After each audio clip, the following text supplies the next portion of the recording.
the nation, declaring whether he's running or not, and now there's this talk about race for Raila running mate.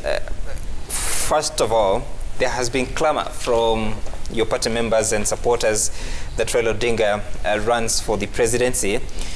How much of an issue is this naming of a running mate, knowing the political situation in the country at the moment? First of all, the overwhelming response from across the country when Raila has posed the question to them whether he should run or not has been positive, that in fact he should run. We have taken the position that, my party leader took the position that in fact he wasn't going to run if Kenyans told him that they were done with him, or that they were tired, or that they didn't want to support him one more time. But the overwhelming response, and I have had the privilege of being in all these meetings, the Azimio meetings, from the first one in Sikri until the last one we did just this weekend in Nyeri. So it is not just members of ODM, because this Azimio meetings have not been ODM meetings. You have seen, for instance, the array of leaders that attended the meetings. In the one in Kakamega, for instance, we had our friends from Ford Kenya, we had our friends from Jubilee, we had a few from Tangatanga as well, coming to golf club in Kakamega. The one in Nyeri, you saw the array of leaders that were there, many governors from Central Kenya, people from other political parties, and the overwhelming response when the question was put was that Raila should, they still have faith in him, and he should take another stab at the presidency. So our expectation is that because we know Raila is a man of the people, and he will listen to the desires of Kenyans, I expect that he will be announcing on the 10th that in fact he has heeded to the call by Kenyans to give it another try. And he has the assurance that all these regions that he has held these meetings will support him.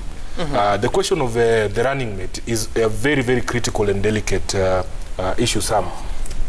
In fact, all these leaders who have been proposed in this newspaper article are people who are very capable. They are people of high standing and stature. I have no doubt that any one of them, given the opportunity, would serve the nation in whatever capacity. But I am sure that that is not a discussion for today. It is not even a discussion for the 10th, because there's a lot of consideration that goes into selecting a deputy, and especially with the experience that the current administration has had with the deputy. I'm sure no presidential candidate is going to just rush into selecting somebody who then becomes a problem later. So I am sure this is something that the presidential candidates will think about, including my party leader. He has not shared his thoughts yet. I am sure there's a lot of consultation, some of which happen way above my pay grade. But I am sure, because we have faith in him and in his choices, he will settle on somebody who will be a great deputy president if we are elected. Okay, all right. Very interesting sentiment. I'm just waiting to hear what Didmas will have to say about that. But Dr. Chris Omalwa, so yes, the 2022 election is just about 8 months to go. So much is happening. What do you think are the key considerations when putting up a candidature in the next election, so that we have the presidential candidates and the running mate? What must those considerations be for candidates? Yeah, thank you very much. But before maybe commenting on that, you know, I've worked with Raila Odinga under CORD and NASA, and we never saw such kind of consultations going around. I think it's just campaign strategy, because obviously the energy... What consultations? Azimio Moja? The ones that Sifuna is saying, that he went round for Kenyans to like kind of public participation, whether he should run or not. So to me, having worked with him under CORD and NASA, we never had such things going up and down, and maybe he's doing absolutely. So to me, it's just a campaign strategy. Maybe he's trying to do things different to get different results. If he continues doing the same, he's likely to get maybe the opposite. And obviously, Raila Odinga is going to run for presidency. I remember sometimes back when... You say obviously? It's obvious. So ODM, when they invited applicants for the presidency, he never even applied. Jimmy Wanjiki, I think, is it Jimmy Wanjiki or... No, it was Wycliffe Oparanya and Joho. So to me, Why are you even struggling? He never even applied. SG is here. Absolutely. So I wanted to bring out, you know, when we come here, we don't speak to SG. I don't know if he has we speak to Kenyans. We speak to Kenyans. Yeah. So we want the Kenyans to know that in the first place, he never even applied. So whatever advert that was there, maybe it was a hoax. Because he should have started by applying through the ODM, which he was not. It was even, the notice came to an end. But we wish him well. We have worked with Raila Odinga. There's no doubt that Raila Odinga has contributed so much as far as the democracy of this country is concerned, the rule of law, everything. But now coming to the considerations when it comes to issues of maybe looking for presidency, I think for now, it is true. Kenyans want to look for someone to bring national unity. And when you read Article 132 of the Constitution talking about the executive, we want a president who is a unifying factor. And looking at the problems in this country right now on the issues of the economy is having issues, the issues of corruption. So you want leaders, maybe on matters of corruption, zero tolerance to corruption, that one is very critical. The unemployment, he has talked about this, his Azimio la Umoja, he has talked about the 6,000 given to every household. How visible that is, we don't know yet. We need to be told how that is going to be possible. Because even the kazi kwa wazee, the stipend that we are giving, the 2,000, the government has been a struggle to achieve that. So maybe at a later stage, we'll be able to interrogate the strategies going to use to make it possible. And coming for a running mate, you don't just pick anyone. You want to pick somebody who will add value as far as your competitiveness is concerned. You want to look at the competitive advantage. And right now, because in Mount Kenya region, it looks like no one is going to run for presidency, though Iria, the governor of Murang'a, claims he's going to run for presidency. So I can see people running towards Mount Kenya. I come from the One Kenya Alliance, and we've had different technical committee meetings on whether we're going to get running mate from which kind of region, because you want somebody who will add value. And obviously, when you look at Mount Kenya region, it comes with high numbers, population, and we've seen many of their reducible minimums being presented all over. They're looking for representation. Everybody wants to see one of their own is on that table of sharing the national cake. I have no doubt. I've seen even the deputy president, as if he's also trying to gear towards Central Kenya. So in terms of strategy, One Kenya Alliance, we want to position ourselves and see if everybody is moving towards that Mount Kenya, we'll also see where we go. And look at some region that will add value. Because in politics, in the long run, you're looking for the numbers. So really, it is something that is going to be very, very critical. Nobody is just going to wake up and come up with a deputy president without looking at the value addition when it comes to that issue. Would you know the kind of running mate your party leader, Moses Wetangula, must get? Actually, plans are at an advanced stage. We are doing it under One Kenya Alliance. So I'm here to speak on behalf of One Kenya Alliance. We have Ford Kenya, we have Wiper, we have ANC, we have KANU. So at the right time, we are going to unveil our presidential candidate. Afterwards, we'll also have the running mate. The first, or is it the second deadline for submission of applications for presidency was 31st of March 2020. Please confirm to us the final list of applicants. First, you must understand that these are internal procedures, and political parties are clubs. They are run by their own rules. So we know that when we asked for people to apply, there were only 2 applicants. Yet we have the luxury of the party rules being on our side, that in fact, even the time that we did that was a bit early. So we would want to hear from our party leader. If indeed he is interested, he will tell us, and the matter will be presented before the National Executive Committee of the party. A decision will be made whether we open applications, and anybody else who's interested can then apply. I don't think there is any difficulty in us doing that. So there's even a fair chance for Jimmy Wanjigi? For every member of the party. Let them apply, because you know, at the end of the day, you must have the capacity to run for the office that you are talking about. Apply through what process? The same process. You just the same process that Kina Oparanya and Joho went through.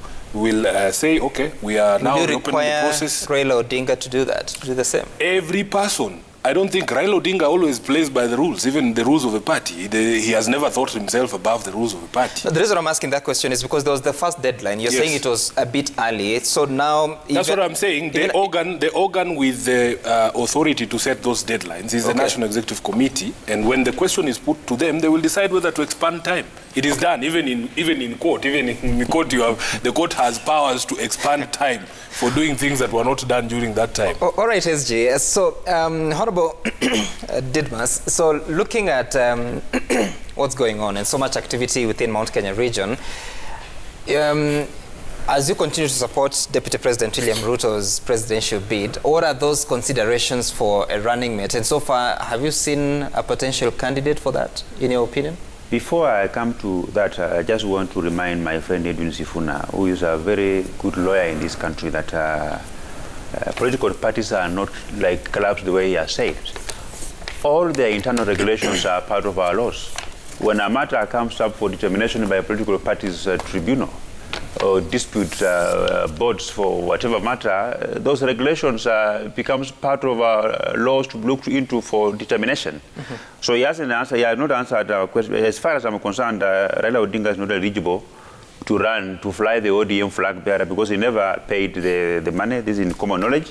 And I also want to remind him that in 2017, when he was running for Senator of Nairobi, with the Kidero running as governor, Peter Kenneth was on the opposing side. If you can go back and play the unkind words that they were using on Peter Kenneth, and now he comes here and he said that Peter Kenneth is a person of is a good person for running mate. You wonder what has changed. I used to enjoy listening to him before he became the SG. So I'm wondering, and he would tell me whether he traded his brains with the party position. Coming to what we've just asked, for us in UDA, it's not about positions, not about who occupies which positions, but it's all about the ideology which all of us we believe in is about our bottom-up economic approach. So it doesn't matter which team is selected to be able to move forward. But what is important that how we are going to implement our bottom-up economic approach. This is what we in UDA we are waiting for. But we are also studying things very careful. We are happy that while our competitors are struggling to climb the mountain, as we are on the apex of the mountain, we are enjoying the breeze, and we will continue to engage every Kenyan. What does being at the apex of the mountain mean? It means that you've seen all the opinion polls that have been done, whether by independent bodies or by Edwin Sifuna themselves.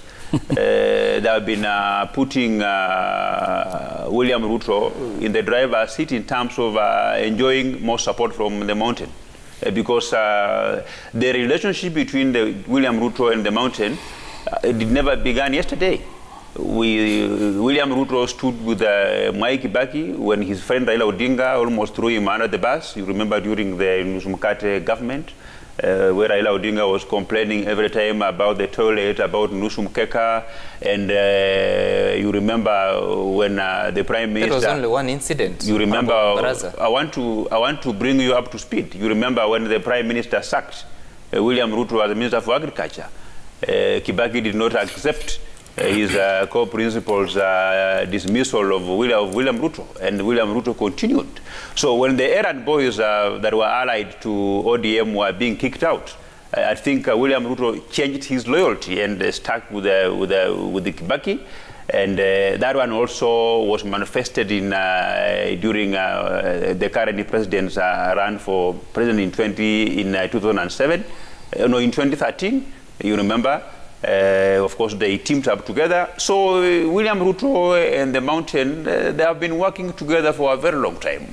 It's only Raila Odinga. Does that mean, because you're at the apex of the mountain, that your running mate is likely to come from that region?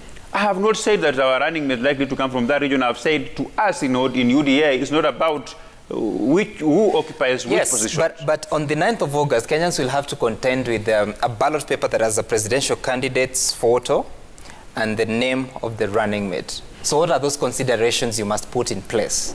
For us in UDA, it is not a problem at the moment. At the moment, we are just popularizing our bottom-up economic approach to every part of this country. And when the right time comes, of course, we will present William Ruto as president, and he will have his running mate. So at the moment now, running mate is not a problem, is not a going concern for us. We know that sure? when time comes. I'm certain of what you're telling me, because yes. so that decision has to be made. And I'm asking the considerations. I'm not asking whether it's a problem or it's not. What are the considerations we must put in place?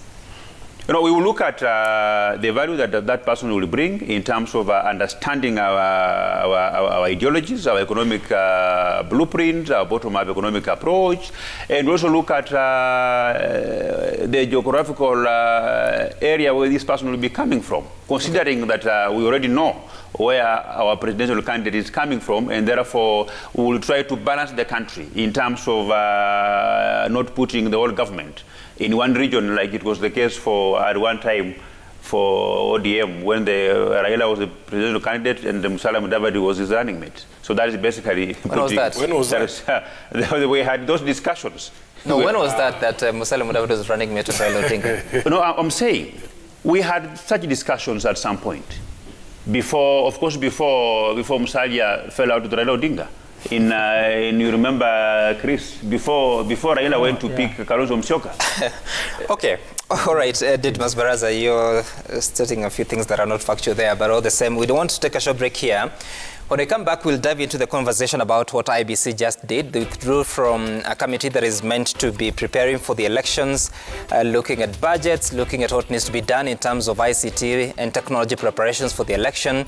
What is the impact of that? There's a meeting that has been scheduled to happen today by the same team, but this time IBC will not be in attendance. We'll also be joined by Gladwell Cheruiyot, who is the woman representative for Baringo County, after the break.